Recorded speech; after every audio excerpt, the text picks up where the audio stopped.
Bueno, ¿les parece si arrancamos? Les doy la bienvenida a todos mientras se siguen sumando. Buenísimo. Muy bien. Bueno, buenas tardes a todos. Bienvenidos a la tercera edición de nuestro ciclo Kamai Talks. La verdad que estamos muy contentos con la convocatoria hasta ahora. Mi nombre es Gabriela Ruggeri y soy Managing Partner de Kamai Ventures. Kamai es un fondo de inversión abierto que busca invertir en emprendimientos que aportan valor a la comunidad. Los inversores fundadores de Kamai son Coca-Cola South Latin y Arcor SAIC. Hoy tenemos a uno de nuestros inversores aquí acompañándonos. El fondo es gestionado de forma independiente por Overboost, compañía administrada junto con mi socio Antonio Peña, en donde lideramos diferentes programas de aceleración y company building. Kamai Ventures es el primer fondo de capital de riesgo en el país en el que dos grandes corporaciones se unen e invierten con el objetivo de promover la innovación en soluciones que contribuyan a la digitalización de las diferentes etapas del proceso productivo. Quienes estén interesados hoy participando de esta charla en contactarnos y saber más acerca de los verticales y las áreas de interés del fondo pueden hacerlo a través de nuestro sitio web, kamaiventures.com. En esta oportunidad nos convoca un debate muy atractivo, un nuevo paradigma y cuáles son las oportunidades para el crecimiento. Con tres invitados interesantísimos y de amplio reconocimiento tanto local como regional e internacional, que pueden aportar muchísimo y de diversos puntos de vista. Está hoy con nosotros Marcelo Ciano, gerente general de negocios del grupo Arcor SAIC, licenciado en Administración de la Facultad de Ciencias Económicas de la UBA y coach ontológico de la Escuela Rafael Echeverría. Tiene a su cargo las unidades de negocios del grupo Arcor, consumo masivo, agroindustria y packaging a nivel global, con más de 30 años de experiencia en empresas de consumo masivo a nivel regional. Desarrolló su carrera principalmente en Arcor, donde ingresó en 1995, antes de ayer, referente regional en la industria del confectionery y de consumo masivo en general. Ha recibido en 2019 el premio Jerry Goldberg a la trayectoria. También tenemos hoy con nosotros a Susana García Robles, Venture Partner en Capria Ventures y asesora ejecutiva del APCA. Susana es una reconocida experta en temas de financiación de la innovación. Fue responsable de los programas de inversión en fondos de capital semilla y emprendedor del BitLab en América Latina y el Caribe, así como su estrategia de emprendimiento de alto impacto, empoderamiento económico de mujeres y temas relacionados con la inversión ángel. Founder de WeExchange, la primera competencia pitch y plataforma de encuentro para mujeres emprendedoras en STEM de América Latina y el Caribe con inversores y mentores. Actualmente como Venture Partner de Capria Ventures y asesora ejecutiva del APCA. Y al margen, con un enorme respeto y una institución en todo el ecosistema latinoamericano. También tenemos con nosotros a Juan Pablo Capello, fundador de PagLaw PLLC. Dentro del mundo de la tecnología, Juan Pablo es muy conocido y como uno de los socios originariamente de Patagon, compañía que fue comprada por el Grupo Santander en la primera ola de Internet por más de 700 millones, lo que en esas épocas eran números inimaginables. Juan Pablo también cofundó Ideame, una plataforma de crowdfunding, el Lab en Miami, Lab Ventures y Wonder, comprado en ahora 2020 por Atari. También es una figura muy, muy conocida y en el espectro tecnolatino, y tiene su columna sobre el tema, y también ha estado en los últimos tiempos generando una serie de podcasts muy interesantes, creo que en tiempo récord en estos tiempos. Y sigue obviamente asesorando a emprendedores como siempre y con la voluntad y la energía de siempre desde su estudio jurídico PAG Law. Muchas gracias a los tres por estar hoy acá. Es un gusto tenerlos. Quería arrancar un poco la charla, a estas alturas estamos todos como que ya hemos atendido las urgencias de nuestros negocios para poder surfear el COVID. Y el modelo económico previo que veníamos viendo ya estaba en crisis, o sea, no era que muchas economías, la pandemia trajo la crisis, sino que la crisis era precedente. Y bueno, dejando de lado la Argentina, que tiene sus características propias siempre. Y ya el modelo estaba como en fase de agotamiento. Y hay una serie de factores y de tendencias que a causa del COVID se han visto aceleradas en términos de cambio y de forma bastante más estructural. Es por eso que ahora, y me gustó un término que The Economist usó, que es la economía del 90%, o sea, la economía post-lockdown, que es un poco la fase en la que estamos entrando. Tiene varias características diversas y van a hacer que el arranque sea un poco más lento quizás en el inicio y con golpes muy duros para ciertos sectores, pero por otro lado con aceleraciones y con cambios o transformaciones que vienen para quedarse y con patrones de comportamiento bastante distintos. Quería arrancar y abrir un poco la charla. La idea es que la conversación sea abierta, cualquiera que tenga preguntas las pueda hacer a través de la sección de Q&A en el browser de Zoom. Por favor, los alentamos a todos los participantes a hacer preguntas. Quería arrancar la conversación con vos, Susana, preguntándote un poco, ¿cómo ves todo esto y esta situación, digamos, de la economía del 90%? ¿Cómo vamos saliendo de la situación de cuarentena? ¿Y cómo cambia el paradigma en los negocios? ¿Cómo vemos el ecosistema tanto desde el punto de vista de las inversiones como desde el punto de vista de los nuevos negocios que se están desarrollando? Gracias, Gaby. Tengo que decir que 24/7 estoy pensando en esto porque cuando me uní a Capria pensé que iba a estar muy enfocada solo en América Latina. Empieza todo lo del COVID y una de mis responsabilidades globales es ser el Crisis Manager COVID-19 para todos nuestros fondos en África, en Asia y en América Latina. A ver, algunos puntos como para empezar a poner, como diría Josh Lerner, set the table, ¿no? Poner la mesa. Por un lado, sí, todos hemos tenido este bombardeo de COVID, y como yo digo, ya hay que empezar a pensar en recap 2020, ¿no? Recover, con el COVID ahí que lo vamos a tener presente por mucho tiempo, ¿no? Es la primera vez que vamos a tener una recesión y recuperación en un mundo conectado. En el dot-com crash, el mundo estaba conectado, pero no de la manera que hoy está conectado. Entonces, eso ha cambiado muchísimo todo lo que puede pasar y lo que no va a pasar.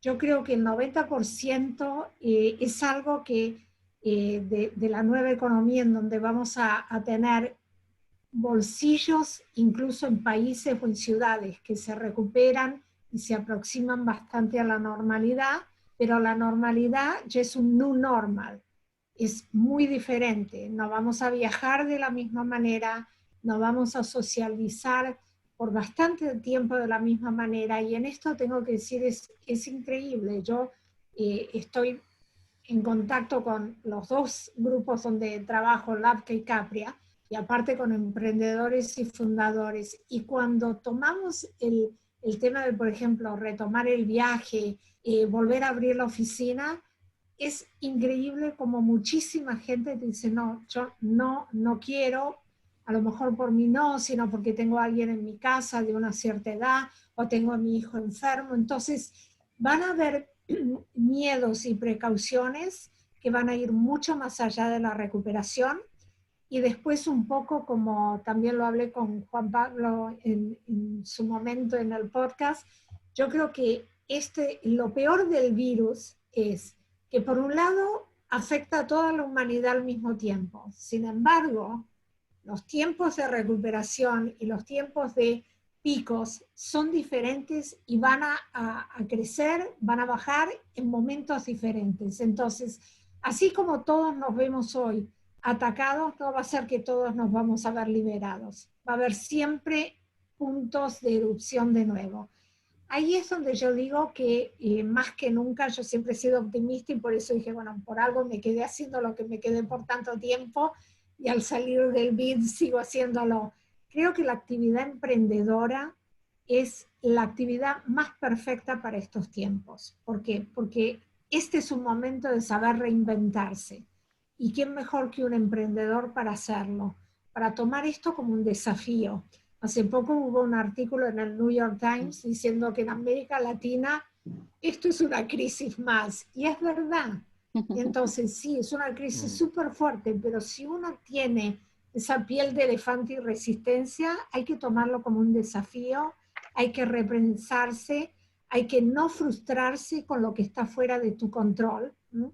Porque creo que mucha gente está incluso cayendo en momentos depresivos porque están queriendo tener una solución que nadie sabe. Ninguno de nosotros acá, ni en los 500.000 webinars que están pasando, tiene la bola de cristal o la solución. Pero lo que sí podemos decir es que ante algo que es tan inmenso, lo que tenemos que lograr es aprender rápidamente y no tener miedo al cambio. Y eso se va a aplicar en industrias nuevas que van a salir, en nuevos modelos de negocios, que a lo mejor surgieron de otros modelos de negocios y en nuevos tipos de trabajo. Ya veníamos hablando del futuro del trabajo hace mucho tiempo. Bueno, ahora el futuro del trabajo es hoy. Como todos vamos a volver a trabajar, va a ser diferente, ¿no? Lo dejo acá porque estoy segura que muchos quieren participar, no quiero acaparar todo.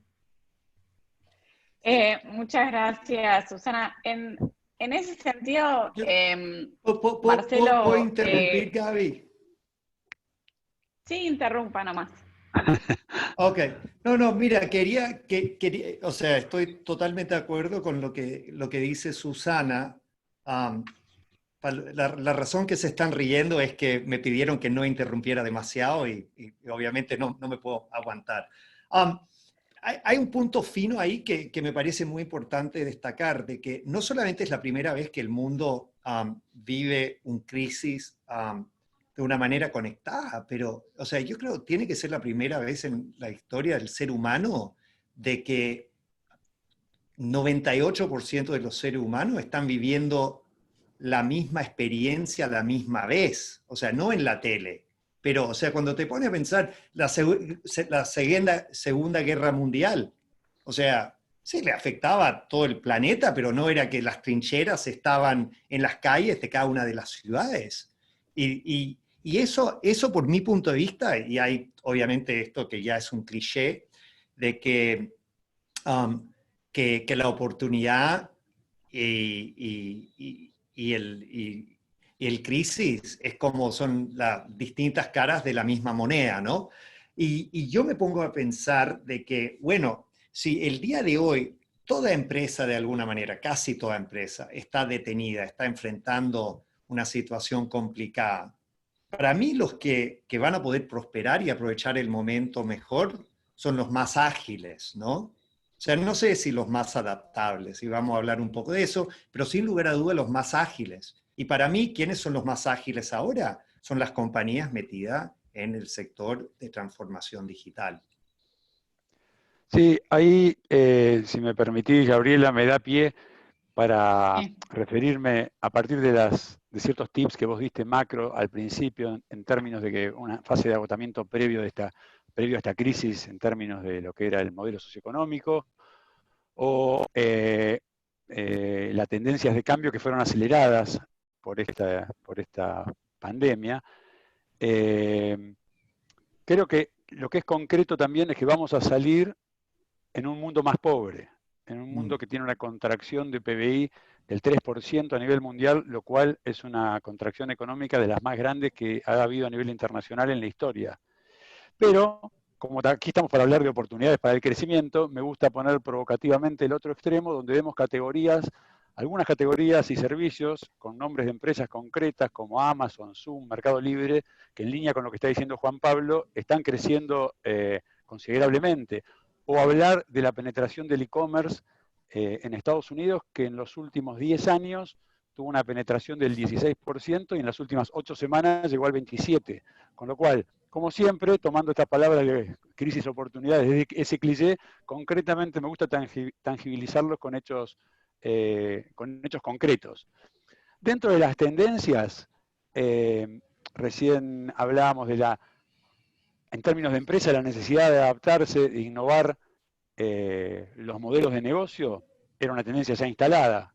Las tendencias no se instalan de un día para el otro, pero es cierto que tuvo una aceleración a partir del COVID-19 y es en términos del diseño de las nuevas estructuras organizacionales. Y también algo mencionaba recién Juan Pablo, ya no es este nuevo concepto que habla ya no del pez gordo que se come al pez chico, sino del pez más ágil que se come al pez más lento. Entonces, esas nuevas tendencias, mejor dicho, esas tendencias que existen y que ahora se potencian. Cambios de comportamiento y nuevas tendencias en el consumidor, hace muchos años que venimos hablando de esto, es algo permanente. Pasa que a partir del COVID-19 hay nuevos hábitos, hay nuevos miedos, hay nuevos placeres, hay nuevos rituales. Entonces se instalan y se potencian. En términos de tecnología, la transformación digital no se descubre ahora ni mucho menos, pero se acelera el cambio de paradigma en relación ya no tanto a la digitalización de los procesos, sino también de las relaciones interpersonales, las relaciones personales que tenemos a nivel personas, a nivel laborales, a nivel social, a nivel transaccional. O sea, se amplía y se potencia ciertas tendencias que se venían instalando. Mismo en términos de información, vivimos en la era de la información, pero lo que nos estamos dando cuenta ahora, la gran novedad, es que en relación al coronavirus, al COVID-19, hay muy poca información.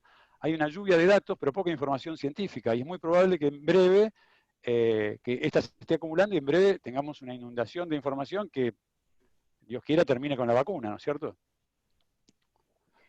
Totalmente. ¿Cómo ven ustedes en esta situación? O sea, ¿ven una realidad así como muy, muy darwiniana o vemos que estos procesos que se están acelerando, o sea, vemos una diferencia muy grande entre los que estaban preparados para esta digitalización y los que no?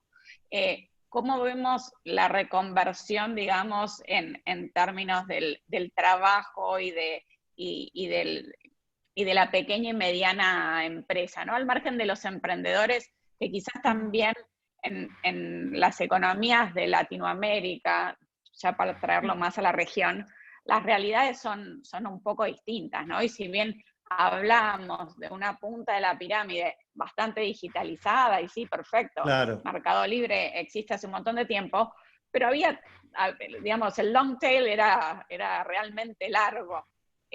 ¿Cómo lo ven ustedes? Y quizás, Marcelo, ustedes que están, digamos, en todo el país, en varios países, no solamente en capitales, digamos, ¿cómo ven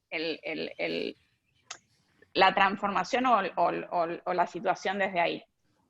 Mira, es muy atinado lo que decís en términos de separar entre los que ya estaban o estábamos en algún proceso de cambio que sin ninguna duda tenemos que acelerar o estamos acelerando, y los que todavía estaban reticentes o con cierto escepticismo a involucrarse en esos cambios necesarios organizacionales. En nuestro caso, definitivamente venimos trabajando en acelerar todos nuestros procesos de cambio. Un ejemplo de este, justamente en términos de startups o apoyo al emprendedorismo, como vos lo mencionaste, la fundación o la cofundación de Kamai, como primer fondo de capital abierto del país, mostró una punta a partir de la cual pensamos evolucionar y expandir estas oportunidades. Pero también en términos de e-commerce, que e-commerce ya hoy suena como una palabra, como un término tal vez un poco vintage, ¿no? Pero sin embargo, nosotros venimos desarrollando y aceleramos mucho, y bueno, Gaby, vos lo sabés muy bien, nuestras plataformas B2B y B2C, que era un canal totalmente inédito para el grupo hasta el momento, con desarrollos propios en tiempos récord a través de plataformas digitales como Token, que es la B2B, y Arcor en casa, que es la B2C. Después, un término que que a mí me gusta destacar, que es el desarrollo colaborativo. También me gusta llamarlo sharing, en el cual, a partir de que el dato es rey o que el dato manda, se están desarrollando cada vez más las oportunidades de compartir procesos con empresas, procesos digitales y procesos productivos. Y como tal, nosotros tenemos algunos ejemplos que estamos potenciando, como Wabi, que es una plataforma que iniciamos con Coca-Cola, una plataforma B2C también, y que hoy está creciendo, como se imaginarán, a ratios exponenciales, pero es una plataforma que la iniciamos hace prácticamente 2 años o 1 año y medio. O con Unilever, otra plataforma que estamos desarrollando, B2B, que se llama Compre Ahora, Compre Agora en realidad, porque la iniciamos en Brasil. También alguna forma de sharing de procesos con Mercado Libre, lo que todo el mundo ya está expandiendo en sus redes de comercialización, que es el Mercado Pago, billetera virtual. Y otro más concreto, más productivo, que es algo que nos caracteriza, y como tenemos en México, un sistema de coproducción con Bimbo, que se llama Mundo Dulce, en el cual ambos producimos, cada uno capitalizamos o potenciamos las capabilities industriales para que cada uno capitalice comercialmente. Doy estos distintos tipos de ejemplos para que no nos quedemos pensando solamente en temas digitales o de plataformas. Por supuesto que están creciendo a forma, como dije, exponencial, pero también hay otros tipos de desarrollo colaborativo que, en la medida que uno ya se haya iniciado, tiene una capacidad de capitalizarlo en este momento. Lo mismo en términos de diseño organizacional.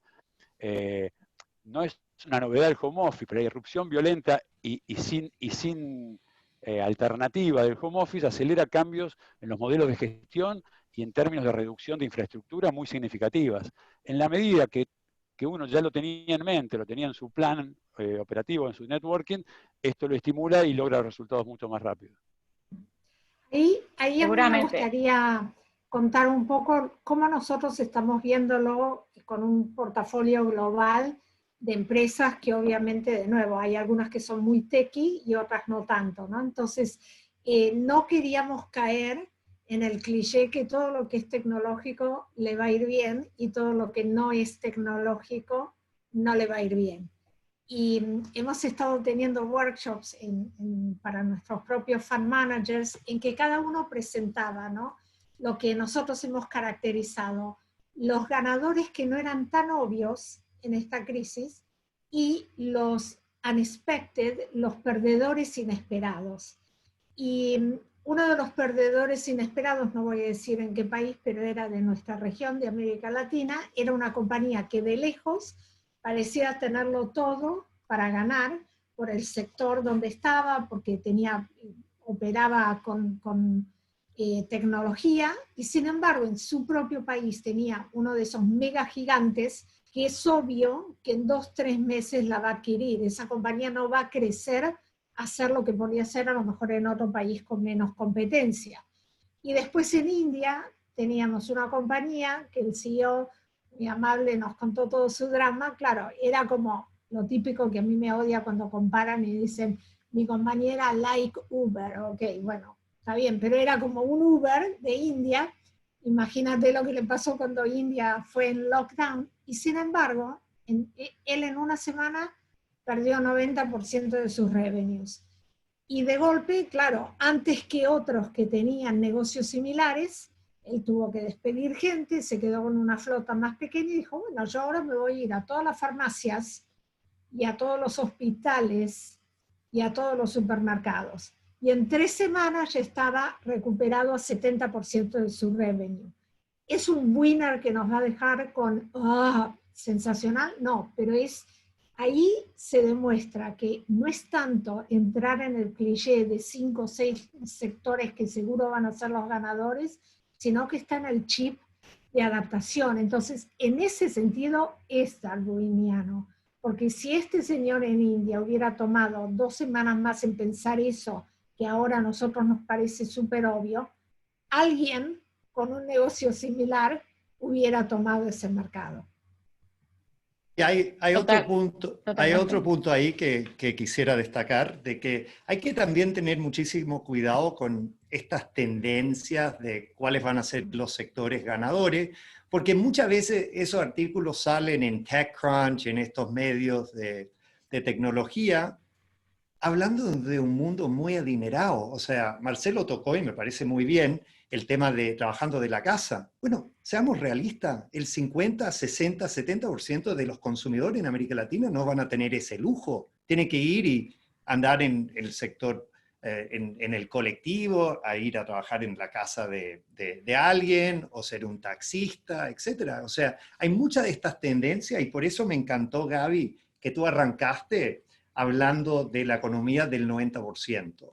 Porque para mí un gran error del tecno latino desde hace 20 años, la verdad, desde los momentos de Patagon, ha sido de que seguimos construyendo compañías digitales basadas en tecnología, muchas veces apuntando al top 1% de la gente más adinerada de nuestro continente. Y justamente por eso, tantos VCs de Silicon Valley no les interesa hasta hace poco mucho invertir en compañías de la región, porque decían que, oye, si bien América Latina es un continente de 600 millones de personas, las compañías de ustedes típicamente están apuntando hacia un mercado de 6 o 60 millones de personas, no la gran masa de lo que es el público de posibles consumidores que sería interesante. O sea, para mí tenemos que también, o sea, esto para mí da una tremenda oportunidad para compañías disruptivas de realmente empezar a solucionar el problema de la gente que más están sufriendo en esta pandemia, que son la gente que no tiene los recursos con qué defenderse. Totalmente. Juan Pablo, me mandaste hace un poquito tiempo este gráfico que lo estoy compartiendo ahora en cuanto a la evolución del e-commerce.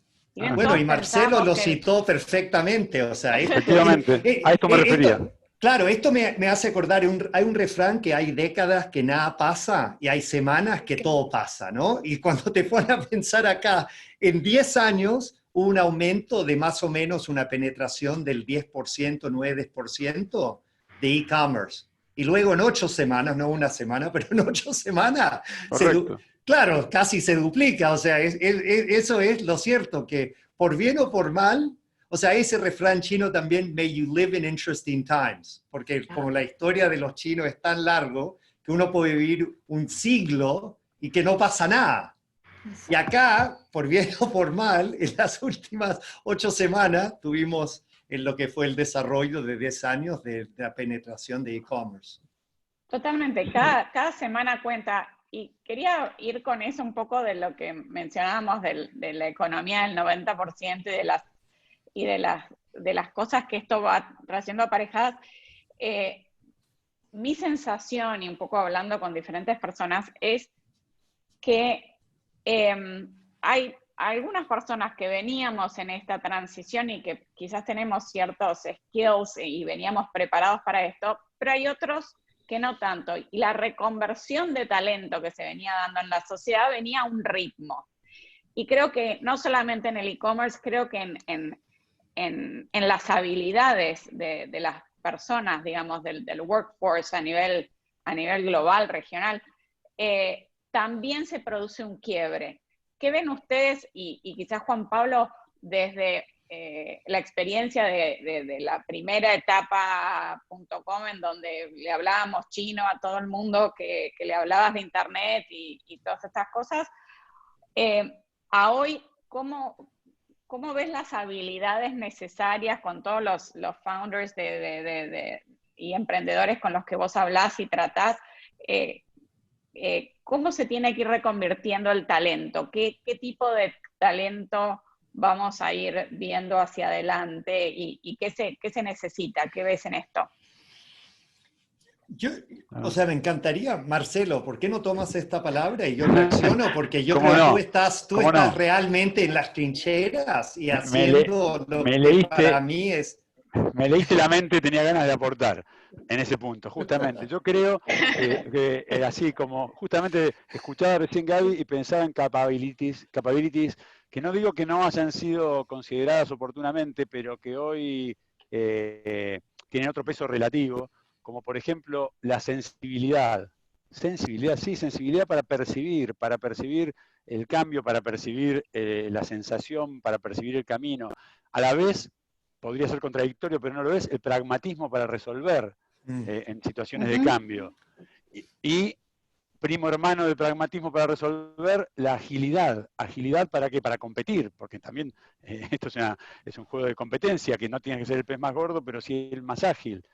Y también la adaptabilidad, que es clave, como escribían recién en el chat, pero es clave no solamente por el viejo cliché de adaptarse a los cambios permanentes del sistema, sino también para la adaptabilidad para poder disfrutar la persona, porque si no tenemos esa característica de adaptabilidad, nos vamos a poder ir subsistiendo en un sistema económico, o en un sistema de emprendedor, pero también la clave del disfrute para poder crecer y para poder potenciar, yo la veo muy importante ante las situaciones de angustia que está generando hoy la cuarentena y que va a seguir.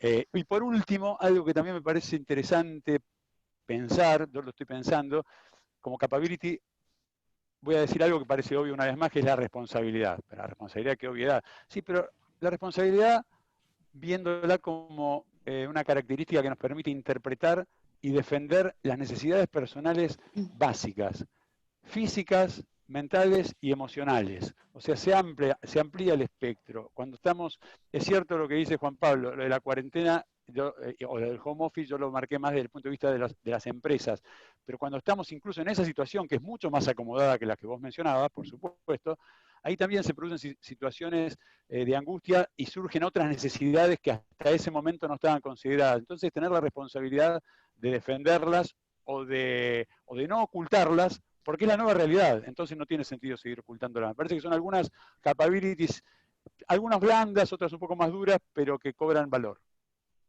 Y una pequeña antes de darle a Juan Pablo, yo creo que algo que nos está enseñando este nuevo mundo es seamos más sobrios. Podemos vivir con menos, ¿ok? Todas las cosas que a lo mejor pensábamos que eran tan importantes antes, ahora volver más a lo básico, pero a lo que realmente importa, está cobrando una gran importancia para los inversores. Queremos invertir en compañías que sean resilientes. Con todo mi respeto y a lo bien que a lo mejor le estaba yendo a Rent a Runway, pero ¿quién quiere ahora un vestido de un diseñador para ir a qué gala? Y yo creo que cuando volvamos, también lo vamos a pensar 2 veces. Yo como consumidor, ¿qué es lo que quiero de ahora en más, ¿no? Sí, perdóname que yo, mientras te escuchaba, se me vino a la mente otro valor, una capability, un valor de época que crece en peso relativo una vez más. Digamos que la capability sería la autogestión, la capacidad de autogestión, pero para lo cual lo que crece como valor es la confianza en términos de potenciar la claridad y la transparencia.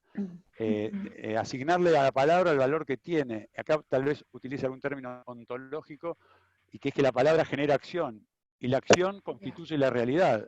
Y la realidad sienta la base para repensar el futuro, con lo cual claridad, transparencia no son solamente valores protocolares, sino que con esta sucesión que acabo de decir, vemos cómo a partir de la palabra, de la transparencia y de la claridad, podemos sentar las bases para repensar el futuro. Claro, y Gaby, tú arrancaste, tú sabes, haciendo la pregunta de cómo ha cambiado los jugadores en este ecosistema, ¿no? Y la verdad me da muchísimo gusto que le hayas invitado a Marcelo y a Susana que participen el día de hoy, porque son 2 personas que han hecho muchísimo para cambiar un poco desde los momentos de Patagon en el 2000, de hacer bastante más diverso el ecosistema. O sea, Susana, me acuerdo de cuando ella llega a trabajar en el fondo, en el BID, ella empezó una iniciativa para los inversionistas ángeles. Y eso, la verdad, o sea, era traer todo un grupo nuevo de gente que participara de este ecosistema de innovación y emprendimiento. Y luego ella se metió de cabeza con WeExchange para atraer más mujeres a esta conversación, a este ecosistema. La verdad, lo que nos hacía falta desde hasta hace poco ha sido que los corporativos y los grupos económicos locales empezaran a tener más protagonismo. Y me da muchísimo gusto que hay compañías líderes en la región. Me parece Telefónica con lo de Wayra era como el primero, luego Cemex Ventures, luego Arcor, y estás viendo eso. O sea, para mí lo que sí me da muchísimo gusto es que hace 10 años atrás, 15 años atrás, era en general hombres blancos que habían estudiado en los Estados Unidos, que están lidiando el ecosistema. Y ahora estás viendo voces distintas, raza distinta, sexos distintos, o sea, eso me da muchísimo gusto. Pero sí, me parece que hasta hace poco, justo yendo en línea con lo que dice Susana, eso no se trasladaba al hecho de que seguíamos creando demasiadas compañías que eran nice to have, not must to haves, y que no le estaba cambiando la vida a nadie de una manera significativa. Para mí era como meterle, tú sabes, una guinda al heladito, ¿me entiendes? No era entregar, tú sabes, eran la carne o frutilla pan. de la torta. Claro, sí, exactamente.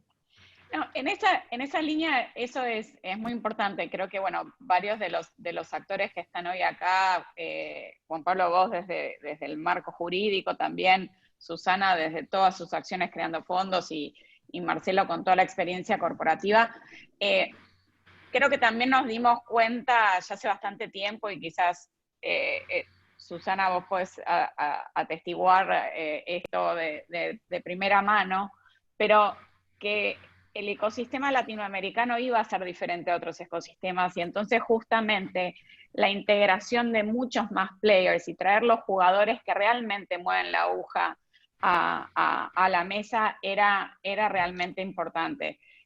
Con Antonio, mi socio, somos muy creyentes de que es importante fondear a las compañías, pero que es muy importante que los modelos de negocio sean sustentables y escalables. Y empresas que no generaban ingresos o que no generaban ventas, en muchos casos o en otras economías con otros mercados de capitales eran muy buenas, pero hoy en día, con la dificultad de los flujos de caja que vemos y todo, el generar esto y el tener un ecosistema completo con modelos sustentables creo que es bastante más clave. ¿Cómo ves, Susana, vos desde el lado de los inversores esta transformación de decir, bueno, qué modelos de negocio realmente distinguimos o procuramos como inversores también? Déjame decirte, Sí, Gabriela, para cerrar perdón, Susana, solamente como para redondear tu concepto y enganchándome con el término de responsabilidad que yo mencionaba hace un rato, que como Arcor teníamos la responsabilidad, como mencionaba recién Juan Pablo, de sumarnos al ecosistema, porque una cosa es valorarlo, otra cosa es validarlo, otra cosa es seguirlo, y otra cosa, como vos bien sabés, es sumarse y ser parte. Para nosotros cumplimos con esa responsabilidad, con este emprendimiento y con el seguimiento que le estamos dando. A ver, yo creo que los inversores van a buscar modelos resilientes, pero también más holísticos. Y ahí es donde voy a poner la idea que un poco le inició Juan Pablo, y gracias por darme el espacio para mencionarlo, Juan Pablo, que es, vamos a querer invertir en equipos que se desafíen entre ellos a pensar más allá de lo típico. Vamos a querer ver más equipos diversificados, no solo por género, sino por situaciones. Que no sean todos a lo mejor niños y niñas de Ivy League. ¿Por qué no incorporás al equipo a uno que a lo mejor no tiene ni un college degree, pero que podría beneficiarse del servicio, del producto que tu compañía quiere dar? Hay que ser capaz de ser desafiado internamente como equipo y creo que eso va a hacer que las compañías sean más resilientes. Sabemos que los equipos diversificados en general están mucho más allá, buscando no solo la rentabilidad, que todo el mundo la quiere buscar, porque si no, no te metas a crear una compañía, es demasiado doloroso si al final no vas a poder sobrevivir con ella, pero sí temas de impacto social, medioambiental. Y por eso creo que en mi análisis de 20 plus años de ecosistema de América Latina, estamos bien posicionados. El emprendedor latinoamericano, al revés que en otros lugares, sabemos muy bien lo que es la frustración. La frustración, y como soy argentina, lo digo porque soy argentina. Buenos Aires, sí, el París de América Latina, pero también sabemos que hay calles súper sucias, que hay gente que está durmiendo en las calles, y de esa frustración, el innovador, el emprendedor, la emprendedora saca soluciones para mejorar eso. El de Río de Janeiro, el de México, que la gente se le enferma si toma el agua. Bueno, hagamos algo para tener agua potable, pero que realmente sea accesible para todos. Entonces, es muy diferente. Y también creo que por muchos años lo vengo diciendo y ahora va a ser más real que nunca, ya a nivel de un fondo, ¿no? Muchas veces me he encontrado con gente que no entiende y que piensa que Venture Capital, capital emprendedor, sigue en todas partes del mundo la filosofía de Silicon Valley. Una empresa te devuelve todo el dinero y las otras que se vayan al diablo. Y yo siempre les digo, no tenés ni idea lo que es el emprendimiento y el Venture Capital en América Latina y el Caribe. Los fund managers se preocupan por todas las compañías y si tiene que morir alguna, obvio que muera, pero no tienen esa mentalidad de involucrarse solo con la que sea mejor, porque ese modelo no ha funcionado en América Latina, no funciona en África, no funciona en muchos otros lugares de este Bueno, planeta. y te puedo soplar algo que tampoco funciona en Silicon Valley. Bueno. En Silicon Valley, solamente Eso para iba que a los decir, o sea, claro, en Silicon Valley el 3% de los fondos se llevan el 85% del retorno de la industria y más que la mitad de los fondos ni devuelven el capital invertido a sus inversionistas. O sea, gracias por decirlo vos. Claro, como yo no trabajo para un fondo, puedo decirlo. No, pero es verdad, ¿no? Sí. Hay que dejarse de Claro. fantasías Sí. y de ver que esta región tiene, como se dice en inglés, what it takes para enfrentar crisis. No, porque aparte, si no es el COVID, va a ser la próxima crisis. Y eso se suma, como vos bien dijiste, Gaby, al comienzo. Ya muchos países de la región tenían sus propias crisis, que ahora todo está teñido con COVID, pero nadie se engaña, ¿no? Que había países que igual no estaban creciendo, las monedas devaluadas, etcétera, etcétera, y no tenían nada que ver con COVID. Que COVID vino todavía a acentuar más todas las crisis, bien, pero las crisis ya estaban, ¿no? Y ante eso el emprendedor resiste, y resiste, pero la manera de un emprendedor de resistir y de las compañías de resistir es decir, bueno, yo ante esto, ¿qué puedo ofrecer? Y ahí es donde se vuelve atractivo al mercado, ¿no? Sí.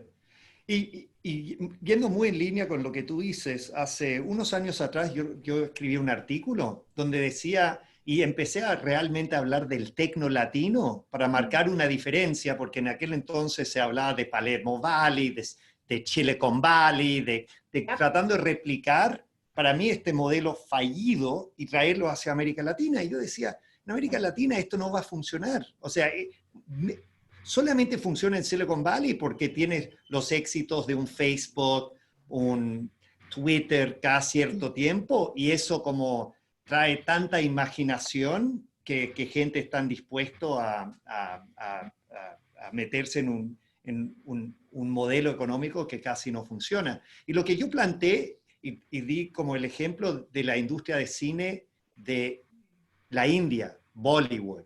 O sea, hay Hollywood, y en la India tienen su propia industria de cine totalmente sustentable, distinta, con economics distintos, etc. Pero es una industria que al día de hoy vende más entradas que todo Hollywood. Obviamente genera una fracción a nivel mundial de lo que genera la industria de cine de Los Ángeles, basado en Hollywood, pero es una industria que funciona y está totalmente adaptada a las necesidades o los intereses de ese público ahí en la India. Y para mí, yendo a lo que tú dices, hay que reconocer de que en el mundo de emprendimiento, seguramente el 60, 70, el 80% de los proyectos no van a prosperar. Y si uno solamente está tratando de buscar un retorno económico, eso quiere decir que 70, 80, hasta 90% de las veces, tú y tus inversionistas van a estar infelices con el resultado final. Te voy a dar un ejemplo. En Ideame, nosotros queríamos fomentar el financiamiento colectivo en la región. Y entendíamos que de repente íbamos a ser los pioneros, y muchas veces a los pioneros le llegan las flechas. Y los que le siguen, ya cuando hay un camino que se ha abierto y hay medio un sendero, es más fácil para los que le siguen. Y por eso me saco el sombrero a un pionero como Mercado Libre, que ha logrado ser pionero, tomar las flechas, aguantar y conquistar.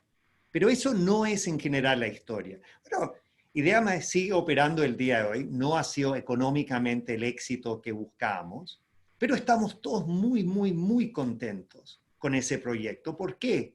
Porque desde el día que nació, ese proyecto tenía una misión más allá de la económica, de lo económico.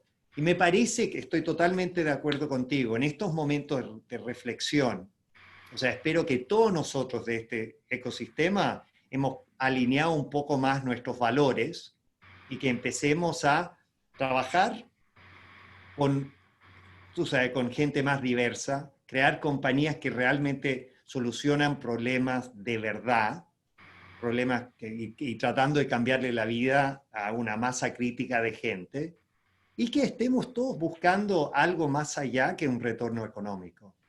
Y si logramos, si los próximos 10, 20 años giramos hacia esas tres tendencias, no me cabe duda que vamos a tener un tecno latino auténtico y que funciona para nosotros.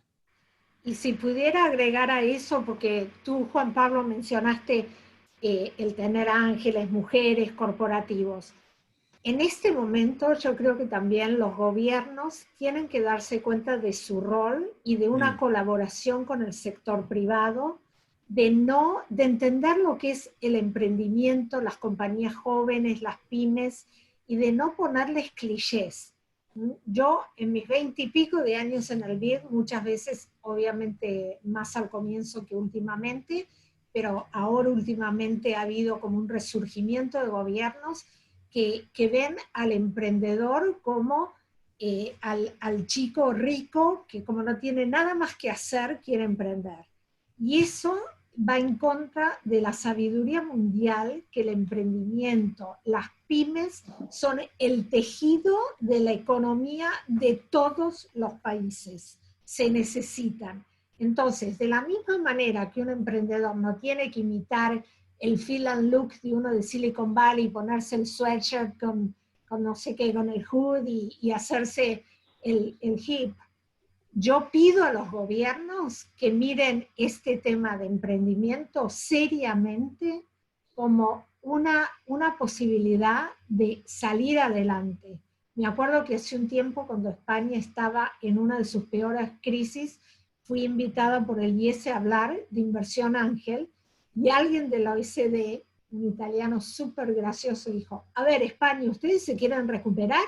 Acá lo que tienen que tener es inversores ángeles por un lado, pero emprendedores no se van a recuperar de otra manera, ¿no? Entonces, eso sería como una llamada, si hay alguien del gobierno que me está escuchando, si podemos tuitear, porque es súper importante y es una parte relevante del ecosistema. Y en un momento en donde la colaboración es tan vital, el mundo no se construye solo con el sector público o solo con el sector privado. Se construye creando puentes, hablando entre todos, no considerando a nadie como el enemigo, sino que todos tenemos que trabajar a un bien común, que es levantar la economía, básicamente, y reinventarnos también. Y en esa línea yo quería agregar, perdón. Perdón, en realidad, Marcelo, te iba a decir justamente, o sea, en esa línea, y por ahí vas para ahí,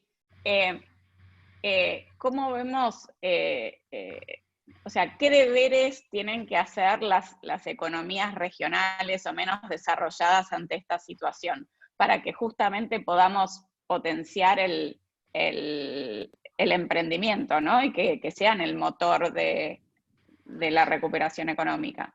Mira, Yo estaba pensando cuando vos dijiste antes en la economía del 90%, o dicho de otra forma, todo pasa, pero hay cosas que quedan, ¿no? Hoy es muy obvio hablar de temas que van a quedar, temas de seguridad y sanitarización como un nuevo valor de época, o con necesidades con un nuevo peso relativo que van a afectar a industrias de la alimentación, el transporte, las relaciones. Pero alineado con lo que estábamos diciendo recién, también va a quedar o se va a potenciar aspectos relacionados con la vinculación laboral. No sé si plantearlo como un contraste entre individualismo laboral versus sindicalización, por ahí demasiado amplio, pero una vez más, como dije al principio, para que suene un poco más provocativo, pero lo que es cierto es que esta situación produce más aislamiento de puestos de trabajo, más autogestión, más oferta personal, y desde acá salen las oportunidades que tienen que estar avaladas por un respaldo de la vinculación laboral diferente a la que venimos acostumbrados, para lo cual tenemos que trabajar los sectores privados, pero también el sector público. Y eso, sí, es absolutamente regional. Cuando hablo de regional me refiero a la región de Latinoamérica, ¿no? Sí, una cosa que yo no sé si comparten, pero desde el lado de los emprendedores siempre se ha hablado, siempre hablamos de quién le va bien, quién puede hacer las cosas, el que se supera y todo. Pero también para poder promover el emprendimiento, tenemos que asegurarnos de que fallar no sea complicado. Que, por ejemplo, cerrar una empresa no sea una cosa de años, una cosa engorrosa y una cosa pesada, sino que bueno, no funcionó, lo validé, puedo cerrar mis cuentas y ser prudente cuando tengo que analizar, miren, esto no va más, y decir, cierro y puedo seguir adelante. Porque en países sí, desarrollados quizás como Estados Unidos, el cerrar una empresa pasa seguido, o sea, sucede, no pasa nada. Y la ley de bancarrota es un empezar de nuevo, ¿no? Acá, por ejemplo, J.Crew acaba de declararse en bancarrota. Eso no quiere decir que está cerrando el negocio. No, se va a reorganizar, Claro, se va llama, a reflotar. claro, bueno, la verdad no es bancarrota. Declaran Claro. Chapter 11 que es Bankruptcy Protection. Están dejando Exacto. constancia de que están o van a estar insolventes y van a la corte diciendo, ayúdanos a Exacto. trabajar un plan para salir de esto. Exacto. No, yo te aseguro que siempre he dicho que si América Latina tuviera el Chapter 11 y bancos que ofrecieran venture debt, entendiendo realmente las necesidades de compañías jóvenes y compañías de tecnología y demás, sería otra región. Pero Chapter 11 en este momento es algo que los gobiernos deberían realmente mirar cómo imitarlo, porque es el comienzo, como, bueno, Juan Sí, de Pablo un no nuevo lo pudo haber capítulo. dicho mejor, obvio, ¿no? Entonces, eso es súper importante en un momento en que vemos que hay mucho que se va a entrar en una caída inevitable, pero que no debería ser para algunas de esas el final, sino que es una caída que protegida puede ser después renacer de las cenizas, ¿no? No, y yendo en línea con Totalmente. eso, en línea con eso, Gaby, tú dijiste que sí, hay proyectos que no van a prosperar y que tenemos que tener una mejor manera de que manejar el fracaso, entre comillas. Y eso me hace acordar, en el podcast estuve hablando, me parece, con Andy Kleinman, el socio fundador de Wonder, que se vendió a Atari. Y yo había recién publicado un artículo que hablaba como del dardo y el tablero, y mi punto era, en momentos como este, que el mundo está cambiando, no puedes lanzar el dardo hacia donde está el tablero ahora, tienes que lanzarlo hacia donde piensas que va a estar el tablero más adelante. Claro. Y Andy me dijo, no, flaco, o sea, todo mal. O sea, lo que tienes que hacer es no lanzar un dardo, tienes que tener muchos dardos para lanzar. O sea, un tema que sí me parece importante en estos momentos de inseguridad, donde todos sabemos que el mundo está cambiando semana tras semana, pero lo cierto es que nadie es dueño de la verdad. O sea, nos vamos a dar cuenta después de esta crisis que mucha de la información que nos pasaron los gobiernos, y voy a asumir, y los expertos, y voy a asumir, con buenas intenciones, resulta que no fue la información correcta. O sea, para mí me parece que para la mayoría de los emprendedores ahora deberían estar haciendo pequeñas pruebas y puestas y hacer muchas de ellas. O sea, me parece que tratar de girar la empresa, o sea, leyendo un artículo en TechCrunch o escuchándole un boludo como yo, o sea, tirando unas ideas, etcétera, y decir, bueno, esa persona sabe hacia dónde van a estar soplando los vientos aquí a 3 meses, 6 meses, 9 meses, un año, es un error. Lo que los emprendedores deberían estar haciendo ahora es survive, then to thrive, o sea, recortar los gastos, etcétera. Deje que baje la marea, si pueden aguantar, aguantar. Cuando hay un poco más de claridad, empezar a hacer unos ajustes y ver lo que funciona. Porque lo que estoy seguro es, cuando uno lee todos estos comentaristas que están de una manera muy rápida hablando de las nuevas tendencias, nos vamos a dar cuenta que en algo tenían razón, pero en muchas cosas no tenían razón. Es un poco, no sé, como el shared economy, que era una tendencia por mucho tiempo. Yo no me hubiera imaginado Uber, ¿me entiendes? O sea, hay muchos casos de éxito que de verdad hubieran sido muy difíciles de predicar de antemano. Totalmente. ¿Cómo ven? O sea, estamos casi en hora y hay algunas preguntas del público, pero yo quería, antes de pasar a las preguntas de la gente, preguntarles un poco a cada uno sus recomendaciones para los emprendedores en estos tiempos, de corto y de mediano plazo, porque en América Latina pensar en el largo es difícil, ¿no? Pero si tuviesen que dar recomendaciones de corto y de mediano plazo, pero realmente para ayudarlos en sus negocios, o sea, no siendo políticamente correctos. No sé, ¿quién quiere empezar?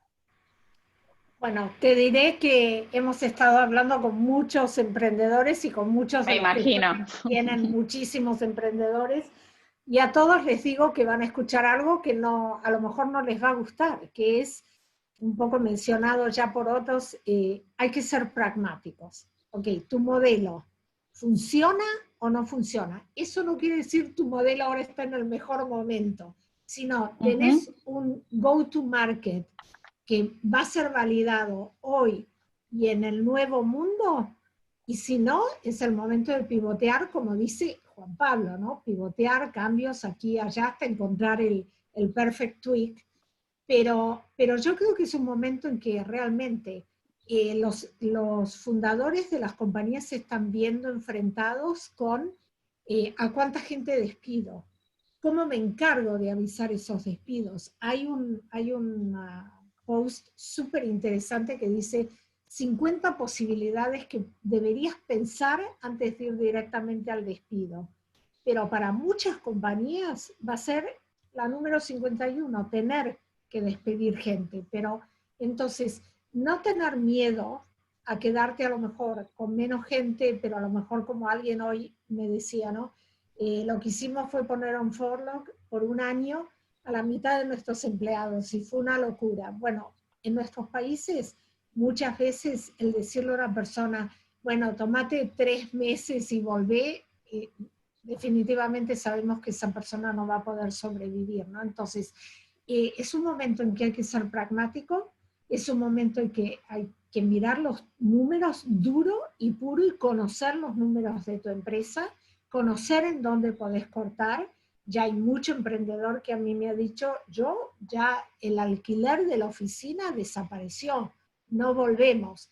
Pero eso también asume que tenés en tu casa el espacio para poder trabajar, y eso es un lujo. Nosotros podemos a veces pensar, bueno, yo lo he dicho, me siento como que estoy presa en mi propia casa, pero qué prisión, ¿no? Tengo el lujo de tener un espacio para poder trabajar. Hay gente que yo lo he visto en mis charlas con emprendedoras que se le sube por arriba a sus chicos, que su marido está hablando en el trabajo y se le nota.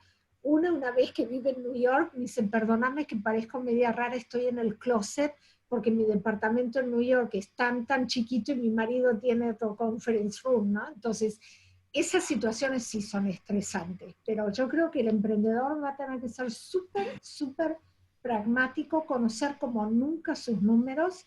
Es el momento de tomar decisiones duras para salvar el negocio, pero tienen que ser decisiones humanas. Y por eso a mí me gustó ese artículo de 50 posibilidades, por lo menos como CEO, para que las pienses antes de tomar el camino. Bueno, 50% de mi workforce se va, ¿no? Entonces, son tiempos en que se prueba también el temple del liderazgo, ¿no? Sí, Totalmente. en esa línea, Susana, bueno, nosotros que somos una empresa grande, pero que no dejamos de ser emprendedores, esa alternativa, dado que tenemos más de 20.000 colaboradores, y traigo el ejemplo porque si no, le ponemos el cliché, como se decía recién, al emprendedor que tiene determinado perfil o determinada característica, y no es necesariamente así. Nosotros tenemos un rol social que cumplimos a nivel regional, con lo cual no tenemos más alternativa que esa, que ubicarla en el lugar 51, o no ubicarla, por lo menos en estos momentos. Entonces, tenemos que ir más hacia las recomendaciones que daba Juan Pablo, que él las daba para los pequeños emprendedores, pero te puedo asegurar que nosotros somos los primeros en tomarlas, en ver cómo ajustamos, cómo bajamos gastos, cómo cambiamos infraestructuras, manteniendo a la gente. Y después, a ver, a mí me gustaría, dado que estamos charlando de oportunidades para el crecimiento, hablar de cosas concretas. Alguien escribió recién en el chat en relación a esperar el momento para lanzar. Alguien escribió, me gustó, y cómo sabemos cuál es el momento, ¿no? Es más, viviendo en este país, ¿cuándo es el momento? Y me inspiró para decir que hoy, en este momento, tratar, como se dijo recién, tratar de descubrir cuál va a ser el emprendimiento, la propuesta ganadora, es difícil, pero sí podemos estar viendo con este criterio darwiniano qué paradigmas se van cayendo. Y en ese sentido vemos como, por ejemplo, surgen oportunidades, obviamente, a partir de eso. De la crisis económica que estamos viviendo, más el sanitarismo creciente, se habló muy lindo también en el webinar anterior sobre la proliferación de las bicicletas y que esto implica, bueno, las bicicletas es un medio de transporte, sí, pero hace falta estacionamientos para bicicletas y hace falta acondicionar los tiempos a los tiempos del que va en bicicleta y hace falta acondicionar los alimentos para los que van en bicicleta, que no es lo mismo que los que van en auto. De la suma de la crisis económica y la trazabilidad de los productos, que cada vez exigimos más, surge un concepto que yo llamé el commodity fashion, o los insumos básicos como estrellas del hogar, y hay ya propuestas dando vuelta de city farmers, que son ni más ni menos que acercar a los hogares los insumos básicos que anteriormente eran los insumos productivos de las industrias. Algo muy porteño, de la cuarentena trae angustia, y la suma de la cuarentena más la angustia, aparecen los psicólogos online, o la psicología online, que rompe el paradigma del face to face, ¿no? Igual claro, que otros servicios de salud, pero ninguno más paradigmático que la terapia psicológica. Cuarentena más salud. Rompe el paradigma de tener que ir a un gimnasio, pagar un fee, y se democratiza la posibilidad de sentirse bien haciendo ejercicios en casa. Estoy diciendo cosas que hoy todos los que estamos acá de alguna manera u otra nos tocan, y de alguna manera u otra pasan a ser desarrollos de negocio. Y hay uno muy simpático que pasó el domingo, lo pensaba y no sabía cómo encuadrarlo, y podría decir que ante la vacancia de un deseo generalizado y la agilidad de respuesta, fue la explosión que tuvo el domingo pasado a la mañana la Bundesliga. La Bundesliga, para los que no saben, es la liga de fútbol alemana, que tuvo un récord de teleaudiencia histórica, que la veían desde mis niños hasta en China, todo el planeta, porque era la única liga que se puso en juego. ¿Y por qué se puso en juego? Bueno, porque fueron rápidos, fueron ágiles para tomar el protocolo internacional que se estaba desarrollando. Entonces, vacancia, pero agilidad de respuesta. Cuarentena, pero apuntando a la salud. Algo que o algo que la mayoría de nosotros lo estamos viendo, es cómo se va rompiendo el paradigma de la educación tradicional a partir de la irrupción obligatoria del e-learning, que hasta ahora era una variable más, pero hoy tenemos a la mayoría, por lo menos de la educación privada, trabajando por e-learning, a 2 meses de haber empezado la cuarentena, con una naturalidad que parece de hace mucho tiempo. Entonces esto definitivamente rompe paradigmas.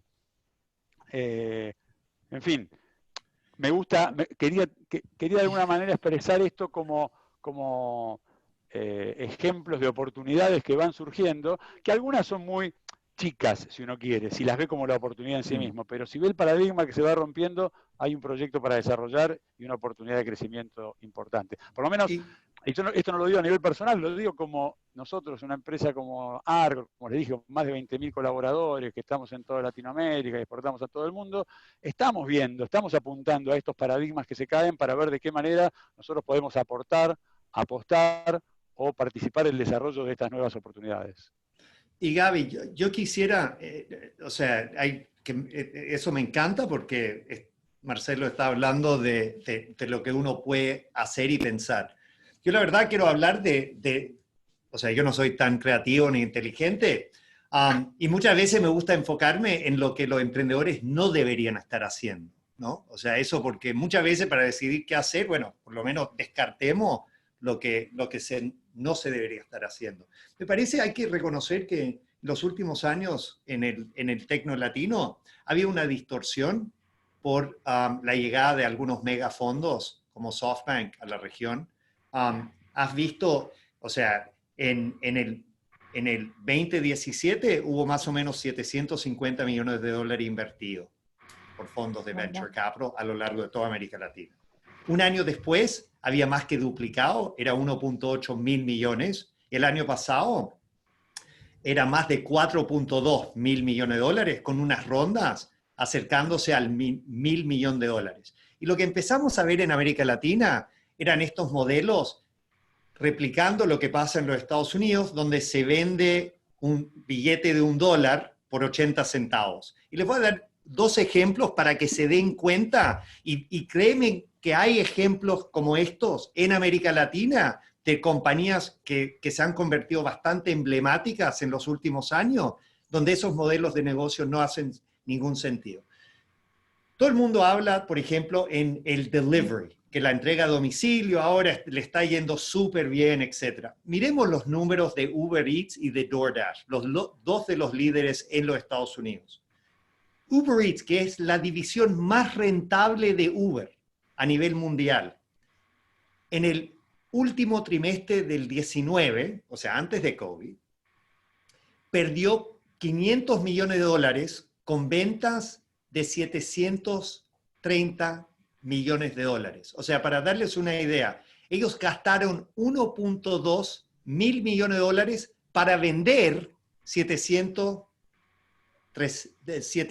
millones de dólares. O sea, ponte a pensar de que ni siquiera es que vendieron un billete de $1 por 80 centavos, vendieron un billete de $1 por 50 centavos. Y DoorDash, que es su competidor, tenía números muy parecidos. Ellos perdieron 450 millones de dólares vendiendo 900 millones de dólares. O sea, también, otra vez. Y la verdad, lo que hemos visto por esta distorsión en el mundo de venture capital es que gracias a esfuerzos de unos fondos locales y de algunos gobiernos y del BID con las redes de inversionistas ángeles y todo, en América Latina ha sido en los últimos años el mejor momento para levantar ese capital semilla para los emprendedores. Y eso me parece súper bueno, ayudándole a los emprendedores calificados, que tienen una buena idea y están listos para recibir una inversión de, no sé, 50, 100, 200, 300 mil dólares. Pues ha habido este valle de la muerte, donde es muy difícil levantar ese $1 millón, pero los que superaban el valle de la muerte, muchos de ellos empezaban a agarrar los malos hábitos de Silicon Valley. Y empezaban a vender, o sea, porque el juego ahí era crecer rápido, y bueno, es fácil crecer cuando cada venta estás perdiendo plata. O sea, para mí, lo cierto es, como dijo Susana al principio, it's back to basics. It's back to cuáles son las cosas que realmente la gente necesita.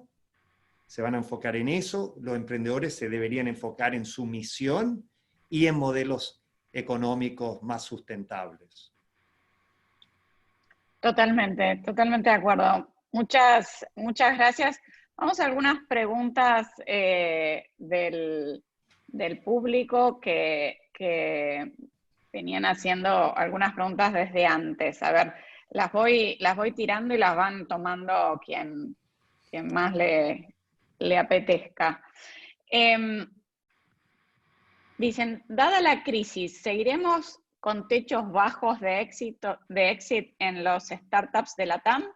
¿O creen que a raíz de esto se van a perforar los modelos que realmente salgan adelante después de esto? ¿Van a empezar a perforar los estándares? ¿Qué opinan? A ver, ahí me animo a decir algo, ¿no? Un poco siguiendo con lo que dice Juan Pablo, ¿no? Y lo que dijiste vos también, Gaby, al comienzo. Tampoco vamos a achacar a la crisis todo, ¿no? Las buenas compañías, América Latina se estaba perfilando como un nuevo hub de innovación, desinnovación no a los Silicon Valley, sino como lo que dije, una innovación que si tiene un addressable market que puede funcionar en América Latina, en África, en India, etcétera, cualquier inversor va a querer mirarlo, ¿no? Entonces, si vamos por ese lado, las buenas compañías van a poder encontrar salida. No pensemos que una compañía que a lo mejor antes iba a tener una salida tipo exuberante, que después el siguiente inversor iba a maldecir el día que la compró, ese no es el modelo que queremos, ¿no? Queremos salidas buenas de compañías hoy, hablando con alguien muy querido y que ha estado por 40 años en la industria en Silicon Valley, pero es argentino, Alex Méndez. Él decía,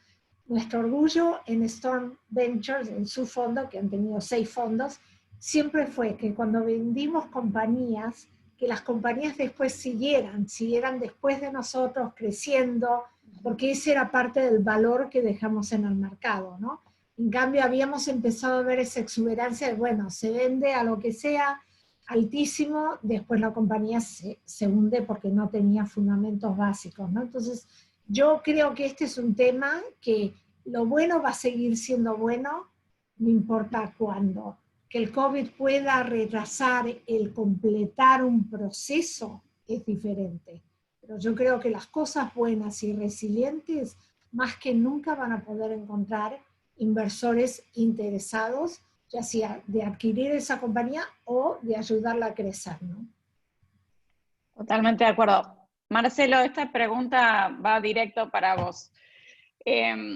¿Cómo fue seguir produciendo y al mismo tiempo tener que adaptarse? Porque ustedes no fueron de las empresas, obviamente, que tuvieron que parar. Entonces, ustedes tuvieron que ir haciendo en el hacer. Así es. Somos consideradas una empresa de productora de productos esenciales, como son todas las de la alimentación, lo cual, como bien indica la pregunta, no implica seguir haciendo lo mismo. Tuvimos que adaptarnos a un montón de cosas, pero sin entrar una vez más en aspectos sanitarios, en protocolos, que eso es lo básico. No digo sin entrar en eso para quitarle importancia, porque a partir de ahí es todo, pero después de ahí el grupo tiene en la Argentina más de 35 plantas productoras, con un criterio muy federal en más de 10 provincias, con lo cual no fue sencillo readaptar los planes de producción, dado que los mixes de producción y de ventas variaron, no sé si ustedes se lo imaginan, pero variaron de forma rotunda y de un día para el otro. Nuestros productos core, por el nivel de integración industrial que tienen y por la rentabilidad que tienen, son los productos fundamentalmente de compra por impulso, como son las golosinas, los chocolates, ciertas galletas. Como se imaginarán, gente en cuarentena, negocios cerrados, no hay nadie en la calle, se acabó el impulso, así directamente. Pero sin embargo seguimos produciendo, empezaron a producirse mucho más, o a haber mucha más demanda de productos de alimentación más básica o más commodity, como pueden ser las salsas rojas, las conservas de vegetales, ciertas galletas que se utilizan más en la alimentación a nivel del pan, mermeladas, etcétera, más consumo hogareño. Entonces hubo que replanificar toda la producción, que replanificar no es solamente una cuestión de un Excel o de un tablero de control. Hablé de 20.000 colaboradores, de 1.000 personas que tenemos en grupos de riesgo, una serie de cuestiones que evidentemente nos pusieron a prueba de manera compleja, y con lo que esto implica. Les hablé de la gente, les hablé de la planificación y les hablé también de la rentabilidad. Cambios muy importantes. Creo que la pregunta era ¿cómo hicieron? Bueno, haciéndolo. Haciéndolo sin parar. No, hubo que hacer muchas cosas distintas a las que se hacían antes, pero vuelvo al origen, a la pregunta que hacía vos, Gaby, al principio en relación a la característica darwiniana de esta crisis. Evidentemente sí, vivimos en Argentina, es una crisis muy diferente, no es la primera, y seguro que va a ser la última, estamos todos de acuerdo en eso. Se ríen todos, qué triste, ¿no? Pero bueno. Entonces venimos con cierta gimnasia, con cierto músculo, de cómo ir adaptándonos industrialmente. No, a diferencia de lo que muchos piensan por algunas preguntas que me hicieron, no fue tanto un tema de portfolio. Por ahora, viendo para futuro, como dije al principio, de esta crisis vamos a salir todos más pobres a nivel mundial. Entonces, por ahora no hay tiempo para adaptar definitivamente a nivel portfolio, pero producción, gente, márgenes, en un cambio permanente, y por suerte digo que con todas las plantas funcionando. Eso es algo que para nosotros es muy importante, por lo que significa en términos de productividad, por lo que significa en términos del factor social, que creo que el grupo cumple, porque además nuestras plantas por lo general están localizadas en comunidades del interior, con lo cual tenemos una vinculación muy estrecha con esas comunidades, y es muy importante en todo sentido la continuidad de la producción. No sé si contesté de alguna forma la pregunta, pero bueno, es muy amplia y muy importante. Creo que sí, y una de las cosas que rescato de este año trabajando con Arcor es que realmente dentro de lo que son las corporaciones argentinas o latinoamericanas que me ha tocado conocer, son una de las corporaciones que yo más defino por el hacer. They're true doers, o sea, son hacedores, o sea, que realmente creo que es una de las cosas que le marca la diferencia. Y otro día creo que vamos a tener más la chance de contar un poquito más la historia del emprendedurismo de Arcor desde sus inicios. Pero gracias por hacer esa aclaración, Gaby, porque claro, yo dije, hacemos haciendo, y alguno puede decir, para escuchar esta gilada que hago acá, pero nosotros estamos tan acostumbrados a ese doer que llevamos en nuestra cultura, que lo damos como una obviedad. Pero no quiero dejar de mencionar también que obviamente la flexibilidad de la gente que aceptó cambios de rol con mucho pragmatismo, o como mencioné al principio, ciertos desarrollos, no sé si incipientes, pero con cierta velocidad que veníamos trayendo en el e-commerce, y que agarraron una velocidad importante, transformándose ya en un nuevo canal y ya no en una prueba tentativa. O sea, creo que te voy a tener que tomar la palabra y dejar para otra oportunidad por ahí profundizar en este perfil que tenemos. Totalmente. Otro día vamos a contar más sobre la historia de Arcor, que creo que amerita una charla en sí misma. Tenemos otra pregunta que dice así: ¿habrá menores fondos provenientes de inversores individuales para hacer venture capital, dada la situación, digamos, del COVID? ¿Podrá el corporate VC, o sea, el corporate venture capital, suplir en la misma cantidad, o las grandes empresas son más bien reticentes? ¿Cómo vemos la tendencia? Bueno, hay que reconocer de que al día de hoy, a nivel mundial, el 25% del capital de riesgo de la inversión viene de corporate venture capital, de las corporaciones. O sea, eso no es, a pesar de los esfuerzos de Arcor, Bimbo, Cemex, Telefónica, en América Latina todavía ellos siguen siendo los pioneros, pero hay que reconocer de que, por mi punto de vista, y preguntaste acerca de las salidas, ¿no? De las ventas de las empresas. O sea, en los Estados Unidos, la mayoría de las ventas de empresas son ventas entre 25 a 250 millones de dólares. Eso es como el rango. Para mí, yo siempre he planteado que en América Latina, claro, uno espera algunos goles de media cancha, como puede ser Mercado Libre, etcétera, pero el pan de todos los días debería ser que nosotros estamos viendo que se están vendiendo empresas en unos 5 a 50 millones de dólares. Y esos sí son rangos que son bastante tragables para que los corporativos y los grupos industriales y los grupos económicos vayan adquiriendo talento. O sea, es ahí donde yo creo muchas veces uno tiene que, es casi cuando sales a navegar, tienes que saber hacia dónde vas, no dejar que los vientos te van llevando, ¿no?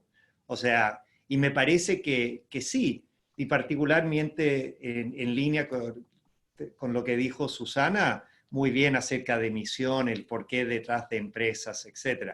Me parece que tenemos que todos como emprendedores pensar si somos más artista o panadero. Y el mundo necesita de los dos, pero hay que reconocer de que un Wences Casares, un Marcos Galperín puede ser artista, pero hay que reconocer de que la mayoría de los artistas no logran cambiar el mundo, pero algunos pocos sí lo logran. Pero los panaderos también necesitamos en nuestro ecosistema, y los panaderos van a ser gente que construyen buenas compañías, ojalá con equipos diversos, y empresas que van a ser, o sea, que van a ser suficientemente disruptivos, con una innovación suficientemente interesante, de repente no para que Silicon Valley preste atención, pero que sí que los grupos económicos que están resolviéndoles los problemas a la gente todos los días a nivel local, sí van a prestar atención. Habiendo dicho eso, que estoy de acuerdo con Juan Pablo, creo que el gran sector que va a sufrir como potencial inversores en estas compañías son obviamente los high net worth individuals o family offices. He estado hablando mucho con family offices, que aunque no es que van a dejar de invertir, van a proteger las inversiones que ya tienen. Entonces van a usar el dinero que tienen para proteger lo que ya tienen y no salir a buscar, al menos por el momento, nuevas oportunidades. Y lo que he visto también es que si tú eres un primer fondo y estás buscando llegar a un primer closing con family offices o high net worth individuals, este no es el momento de hacerlo así. O tus inversores son otros, o realmente sentate a tomar un mate con muchas pavas al lado, porque no va a salir. O sea, el dinero se está canalizando para protección mucho más defensivo de lo que ya tienen en riesgo, en vez de salir a buscar nuevas oportunidades. Totalmente. Bueno, ya vamos terminando. Hay más preguntas. Voy a tratar de rescatarlas para que después las podamos contestar, pero no les quiero sacar mucho más tiempo. Sé que todos están como muy, con mucho trabajo, afortunadamente, y eso es lo más importante. Quería cerrar, bueno, con alguna reflexión. O sea, les voy a pedir a cada uno, de forma bien sucinta, bien corta, 2 palabras que son importantes cuando miramos la salida, el post-pandemia, el post-lockdown. 2 palabras a tener en cuenta. ¿Quién quiere arrancar? A ver, no van a ser 2 palabras, pero van a ser en 1 minuto. Aunque no nos relacionamos ahora ya tanto tocándonos y estando cerca, no se olviden de relacionarse, de cuidarse personalmente, a nivel de familia y con tu entorno. Y otra cosa que me parece muy importante es que hay que tomar todos los días un tiempo para soñar. Si no, la pandemia te abruma. Hay que pensar 15, media hora, salir a mirar por la ventana si no puedes salir a tu casa o si no al jardín de tu casa donde estés. No nos olvidemos que somos seres humanos y por tanto seres sociales. No vamos a poder emprender o invertir bien si la parte nuestra a nivel social, humano, afectivo, sufre y la dejamos que sufra. Muchas gracias. Bien. Marcelo. Sí, yo te voy a tomar una vez más la palabra de que sean 2 palabras y van a ser 2 palabras con un agregado. Las 2 palabras son todo pasa, pero hay cosas que quedan. Y entonces mi recomendación es, hablando de esto y tomando las palabras que recién mencionábamos, es que todo pasa, pero hay cosas que quedan. Prestemos atención a eso. Tratemos de agudizar nuestra mirada en qué va a quedar de todo esto, porque no va a quedar todo y esa economía del 90%, hay un 10% que va a estar en la mirada de todos. Y ahí empezamos de vuelta. Los más ágiles, los que ya vienen desarrollándose, los que ya tienen los skills, los que incorporan los nuevos, van a tener las máximas oportunidades. Y bueno, y que estemos acá todos implica que por lo menos desde la orilla privada hay muchas expectativas en seguir apoyando el emprendedorismo, el desarrollo colaborativo, como nos gusta llamarlo. Por lo menos nosotros estamos muy entusiasmados con esta inserción, que no tiene tanto tiempo, pero esperemos que la sepamos potenciar en el tiempo. Muchas gracias. Juan Pablo. Yo diría el por qué. Nos tenemos que preguntar muchísimo más por qué lo estamos haciendo, para qué queremos lo que queremos, ¿no? Eso me hace pensar que hace como 5 años atrás estuve hablando con Daniel Marcos, quien era uno de los socios en Patagon, basado en México, que ahora se ha convertido medio en el gurú del emprendimiento y qué sé yo. Y me acuerdo, o sea, un buen día veníamos hablando de lo que yo estaba haciendo, ¿no? Está como abogado, inversionista, qué sé yo. Y él me dijo, oye, Juan, ¿no te das cuenta que tú no vendes servicios legales, no es que le ofreces capital a la empresa? O sea, según lo que estoy escuchando, lo que a ti te interesa es apoyar a miles de emprendedores en la región, hacer escalar sus negocios e evitar fricción. Como abogado, como comentarista, con podcast, ¿me entiendes? Y la verdad, eso me dio un norte que la verdad no lo había tenido antes. Y eso me ayuda un montón decidir qué no hacer. Y eso va limitando las cosas que termino haciendo, ¿no? Y me parece, mi mamá decía que la calidad de la vida de uno tiene una relación directa con la calidad de las preguntas que uno se hace. Y para mí, por lo menos, preguntándome ¿para qué? Como diría el Chiro Ríos. Es como la pregunta a veces más difícil de contestar, pero si uno la puede contestar, eso sí le da a uno el norte. Y me parece en estos momentos de mucha incertidumbre, son ese tipo de preguntas que más nos va a hacer encontrar lo que es el camino auténtico para cada uno de nosotros. Muchas gracias, Juan Pablo. Muchas gracias, Marcelo. Muchas gracias, Susana. La verdad, un placer conversar con ustedes. Hay bastantes más preguntas, las vamos a recopilar y se las vamos a enviar para que después se las podamos contestar a los participantes. Y quería cerrar con una frase que por ahí a algunos les suena curioso, pero es un grupo de música que a mí me gusta, que son de los Foo Fighters, que es: en estos tiempos es el momento en el que volvemos a aprender cómo vivir nuevamente. In times like this, we learn to live again. And love again, and love again. And love again, that's Eso. Right. Pero sí, creo que viene como muy muy a la situación. Es en estos momentos en los que en los que reaprendemos cómo vivir y cómo conectarnos. Así que bueno, les agradezco a todos y a los Foo Fighters por inspirarme en el cierre. Y a tu mamá, Juan Pablo. Bueno, gracias. Las madres son unas genias. Eso. Bueno, y solamente una observación con ese lindo quote de David Grohl de los Foo Fighters.